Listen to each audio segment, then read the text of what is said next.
Hi friends, welcome back to Siri kitchen. ఈరోజు మన recipe beetroot వెల్లుల్లి ఫ్రై. చాలా మందికి బీట్రూట్ కర్రీ అంటే అస్సలు ఇష్టం ఉండదు. అలాంటి వాళ్ళు కూడా నేను చెప్పినట్లు వండారంటే ఎంతో ఇష్టంగా తింటారు. ఈ కర్రీ తయారీ విధానం చిన్న పిల్లలు కూడా అండే అంత ఈజీగా ఉంటుంది. వేడివేడి అన్నంలో ఈ కర్రీ వేసుకొని తింటే చాలా బాగుంటుంది. చిన్న పిల్లలు కూడా ఈ కర్రీని ఎంతో ఇష్టంగా తింటారు. కావాలంటే మీరు ఒకసారి వండి చూడండి ఇంట్లో. ఈ ఫ్రైని ఎంత సింపుల్ గా చేయొచ్చో ఇప్పుడు చూద్దాం. మనం ముందుగా ఈ ఫ్రై తయారీకి వెల్లుల్లి పేస్ట్ తయారు చేసుకోవాలి. దీనికోసం 25 నుండి 30 వెల్లుల్లి రెబ్బలను పొట్టు ఒలచి తీసుకోవాలి. ఈ వెల్లుల్లి రెబ్బలను రోట్లో వేసి కచ్చాగా దంచుకోవాలి. ఇలా రోట్లో వేసి కచ్చాగా దంచిన వెల్లుల్లి వేసుకోవడం వల్ల కర్రీ చాలా టేస్టీగా ఉంటుంది. ఇప్పుడు వెల్లుల్లి పేస్ట్ను ఒక బౌల్లో వేసి పక్కన పెట్టుకోవాలి. ఈ రెసిపీ కోసం 500 గ్రామ్స్ బీట్రూట్ను పీల్ చేసి తర్వాత వాటిని క్లీన్ చేసుకోవాలి. ఇప్పుడు బీట్రూట్ను చిన్న చిన్న ముక్కలుగా కట్ చేసుకోవాలి. చూడండి ఏ విధంగా కట్ చేసామో ఈ విధంగా కట్ చేసుకోవాలి.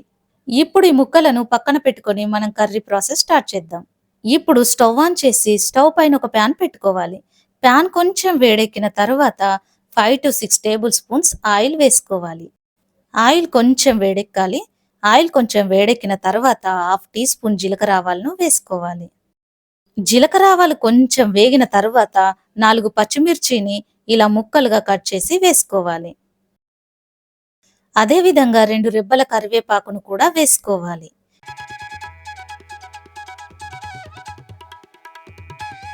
కరివేపాకు కొంచెం వేగిన తర్వాత 1 టేబుల్ స్పూన్ ఉల్లికాడలను వేసుకోవాలి. ఉల్లికాడలు మీ దగ్గరుంటే వేసుకోండి, లేకపోతే వేయనవసరం లేదు. ఉల్లికాడలు కొంచెం వేగాక 1/2 టీ స్పూన్ పసుపును వేసి కలుపుకోవాలి.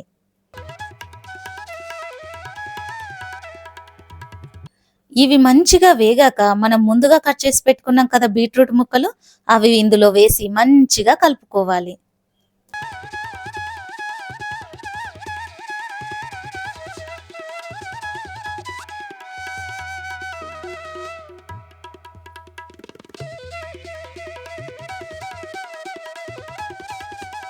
ఒకసారి కలిపిన తర్వాత రుచికి సరిపడా సాల్ట్ వేయాలి.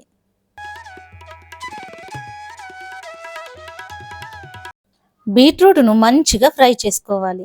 10 నిమిషాల్లో బీట్రూట్ మంచిగా ఫ్రై అవుతుంది. చూడండి బీట్రూట్ ఎంత మంచిగా ఫ్రై అయిందో. ఇలా ఫ్రై అయిన తర్వాత మనం ముందుగా తయారు చేసి పెట్టుకున్నాం కదా వెల్లుల్లి పేస్ట్, దాన్ని ఇందులో వేసి మంచిగా కలుపుకోవాలి. ఈ వెల్లుల్లి పేస్ట్ బీట్రూట్ ముక్కలకు పట్టుకొని కర్రీ చాలా టేస్టీగా తయారవుతుంది. అందుకే వెల్లుల్లి పేస్టును ఎక్కువగా వేసుకున్న మంచిదే కానీ తక్కువగా వేసుకోవద్దు. వెల్లుల్లి బీట్రూట్ మంచిగా ఫ్రై అయిన తర్వాత 1 టేబుల్ స్పూన్ రెడ్ చిల్లీ పౌడర్ను వేసి కలుపుకోవాలి. నాకు బీట్రూట్ కర్రీ అంటే అస్సలు ఇష్టం ఉండేది కాదు, కానీ హెల్త్కు మంచిది కదా అని ఆలోచన వచ్చి ఒకసారి ఇలా ట్రై చేశాను. టేస్ట్ నాకు నచ్చింది. అప్పటి నుండి ఇలాగే వండుతున్నాను. ఇలా కలుపుకున్న తర్వాత కొంచెం కొత్తిమీరను వేసి కలుపుకొని స్టవ్ ఆఫ్ చేసుకోవాలి. ఇంతే, రుచిలో ది బెస్ట్ బీట్రూట్ వెల్లుల్లి ఫ్రై రెడీ. ఎంతో ఆరోగ్యాన్ని ఇచ్చే ఈ బీట్రూట్ వెల్లుల్లి ఫ్రైని మీరు కూడా ఒకసారి ట్రై చేయండి. రుచి చాలా బాగుంటుంది. అలాగే ఈ వీడియోని లైక్ చేసి మీ ఫ్రెండ్స్ అండ్ ఫ్యామిలీ మెంబర్స్కి షేర్ చేయండి. మరిన్ని మంచి మంచి వంటకాల కోసం నా ఛానల్ని సబ్స్క్రైబ్ చేసుకోండి. తిరిగి మరొక వీడియోతో మళ్ళీ కలుద్దాం. Bye friends.